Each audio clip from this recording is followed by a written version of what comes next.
7h38, bonjour Adrien Gindre. Bonjour, votre invité, l'ancien Premier ministre Manuel Valls. Bonjour Manuel Valls. Bonjour. Avant d'en venir au 13 novembre, cette bonne nouvelle, hier, la libération de l'écrivain franco-algérien Boualem Sansal à la demande de l'Allemagne. Après un an d'emprisonnement en Algérie, il est arrivé à Berlin hier soir. Est-ce qu'il faut dire merci et bravo aux Allemands qui ont été plus efficaces que les Français?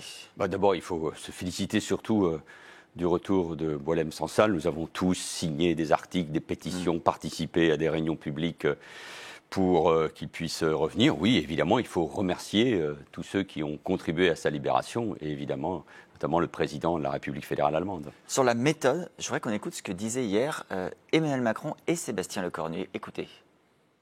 C'est le fruit d'efforts constants de la France et d'une méthode faite de respect, de calme et d'exigence. Cette libération, fruit d'une méthode faite de respect et de calme.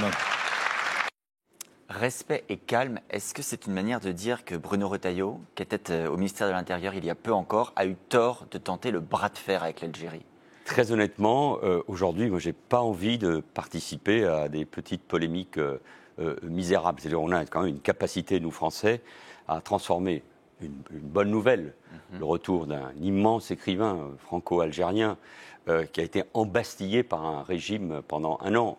L'un de vos confrères est toujours d'ailleurs en prison, comme bien d'autres. Et s'interroger sur nos relations avec l'Algérie, c'est... Et en faire une polémique, je rappelle que le président de la République, au mois d'août, a écrit au Premier ministre pour, j'ouvre les guillemets, durcir les relations, la position vis-à-vis de l'Algérie. Et maintenant, on chercherait à faire porter à Bruno Retailleau je ne sais quelle responsabilité. Le vrai sujet, c'est que Boualem Sansal a été embastillé pendant un an sur ses positions.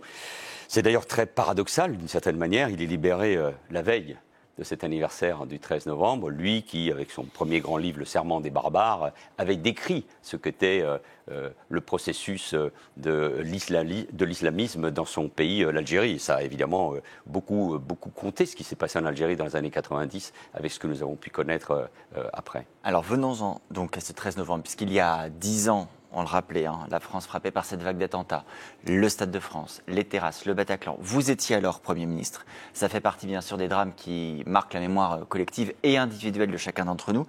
Est-ce que vous vous souvenez précisément quand et comment vous-même vous avez appris et compris ce qui était en train de se passer et l'ampleur de ce qui était en train de se passer? Je me rappelle de chaque instant, de chaque minute, comme si d'ailleurs ma mémoire ne voulait pas et ne pouvait pas effacer ces moments. Et d'ailleurs, je ne veux pas oublier ces moments qui ont été importants, évidemment, d'abord pour les victimes, on va se souvenir beaucoup d'elles aujourd'hui, et pour la France, et aussi, plus modestement, pour ceux qui gouvernaient. Oui, j'étais à mon domicile quand le président de la République, moi je n'étais pas allé au Stade de France ce soir-là, m'a appelé en disant qu'il y avait eu 2 explosions et que c'était sûrement, notamment la deuxième, une bombe qui avait explosé à l'extérieur du stade. J'ai allumé à ce moment-là la télévision, le match se poursuivait, mais je n'imaginais pas encore que nous allions connaître un attentat. Et quelques secondes ou quelques minutes après, l'un de vos confrères, Gérard Davet, du Monde, qui habitait en face de la Belle Équipe, moi, j'étais à quelques dizaines de mètres, d'ailleurs, de la Belle Équipe. C'était l'une des terrasses touchées.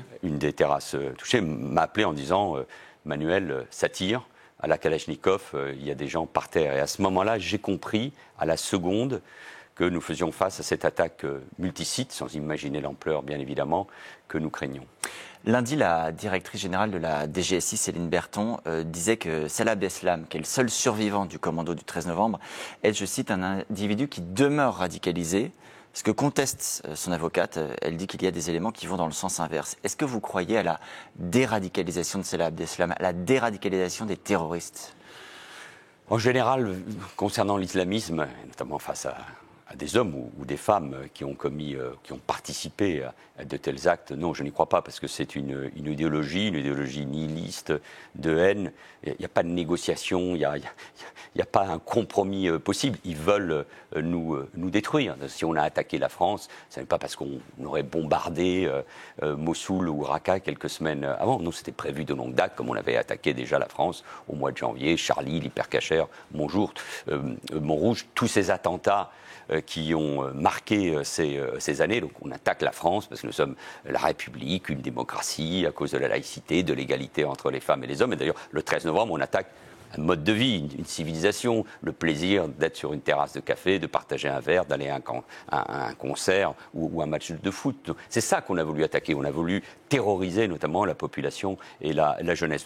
Donc je ne crois pas, il peut toujours ici évidemment y avoir des rémissions, mais non, face à de tels actes, très honnêtement, je n'y crois pas, comme je ne crois pas d'ailleurs à la possibilité vraiment là aussi d'une déradicalisation, notamment de ces hommes, de ces femmes qui sont au Levant, en Syrie, en Irak, et qu'on fait revenir et qui représentent pour moi un danger immense. Et qu'on a tort de faire revenir, donc. Je le crois. Depuis 2015, il y a près d'une quinzaine de lois antiterroristes qui ont été prises, entre l'état d'urgence, les prolongations d'état d'urgence, les textes pour durcir notre arsenal législatif, notamment d'ailleurs quand vous étiez Premier ministre. Est-ce qu'aujourd'hui vous avez le sentiment que la France est mieux protégée, j'ai même envie de dire suffisamment protégée, suffisamment armée pour faire face? Je pense que les services de renseignement intérieur, extérieur, depuis 2015, notamment les réformes que j'ai mises en œuvre quand j'étais ministre de l'Intérieur, sont dotées. Évidemment, il faut continuer à leur donner des moyens et surtout à s'adapter, notamment à la réalité du numérique, des réseaux sociaux, bien évidemment. La coopération européenne internationale est tout à fait essentielle. Nous avons un arsenal juridique qui est puissant. Évidemment, il faut continuer à faire ce travail. C'était dit il y a un instant sur votre plateau, la menace est toujours très présente. Avec une différence, Manuel Valls, c'est qu'on ne semble plus craindre prioritairement des commandos qui viendraient de l'étranger, mais plutôt une menace intérieure. Il y a 10 ans, Emmanuel Macron, qui était alors votre ministre de l'économie, avait eu ces mots. Il disait que la société française devait assumer une part de responsabilité dans le terreau sur lequel le djihadisme a pu prospérer. Vous contestiez cette idée à l'époque. Est-ce que vous la contestez toujours aujourd'hui? Oh que oui. Et j'avais d'ailleurs été surpris à l'époque par cette déclaration. On ne va pas polémiquer aujourd'hui, surtout 10 ans a posteriori.